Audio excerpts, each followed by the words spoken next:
20 నిమిషాల ఇంటరాక్షన్ తోటి నాకు అర్థమైంది ఏంటంటే చాలా రెక్లెస్ గా బాధ్యత లేకుండా మార్కెట్ సంబంధం అన్నట్టుగా స్టాఫ్ పనిచేసినట్టు 31,000 కోట్లు గవర్నమెంట్ ఇస్తుంది. ఎన్నో సంక్షేమ పథకాలను కుదించి గవర్నమెంట్ ఖర్చులను తగ్గించుకొని మీ అందరి జీతాలు టైం ఇచ్చుకుంటాం. చాలా మ్యాగ్నానిమస్ ఎఫర్ట్, ఎవ్వరు చేయని ఎఫర్ట్ పెడితే ఇది లోన్ వేవర్ వస్తుంది అని చెప్పినప్పుడు మీ రికార్డ్స్ మీరు క్లియర్ చేసుకోవాలి.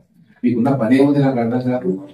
రెగ్యులర్ గా ఉరికేది ఉంటుందా? ఎంఆర్ఓ లాగా లేకపోతే ఎంపీడీఓ లాగా గ్రామాలలో నిమ్మలంగా ఏసీలో కూర్చునేది కదా మీ పని. కనీసం మీ కంప్యూటర్ లో ఉన్న లిస్టులలో ఏం తప్పు ఉంది ఏముంది అని చేయకుంటే మీ జీతాలు ఎందుకు తీసుకుంటున్నట్లు ఈ సంవత్సరాలు ఉట్టి కూడా అని జీతాలు వస్తున్నాయా? ఒక్కొక్క రూపాయి ఇంత కష్టపడి గవర్నమెంట్ ఇస్తాం. కొద్దిగా రెస్పాన్సిబిలిటీ ఉండాలి మీకు. నాకైతే కనబడలే, నేను డీటెయిల్ కూడా పోలేదు, నాకు చూడగానే అర్థమైపోయింది మొత్తం చెత్త. మీ దగ్గర రికార్డ్స్ సరిగ్గా లేవు, కనీసం డాటా ప్రెజెంటేషన్ సిస్టమ్ కూడా మీకు తెలుసుకోలేదు. మంత్రి గారు వస్తున్నప్పుడు ఎట్లా డాటా ప్రజెంట్ చేయాలన్న ఇంగిత జ్ఞానం కూడా మీకు లేదు. మరి ఎక్స్పీరియన్స్ మరి 20 ఏళ్ళు ఉందా 30 ఏళ్ళు ఉందా నాకైతే తెలియదు, కానీ ఇది చాలా అభ్యంతరకరం.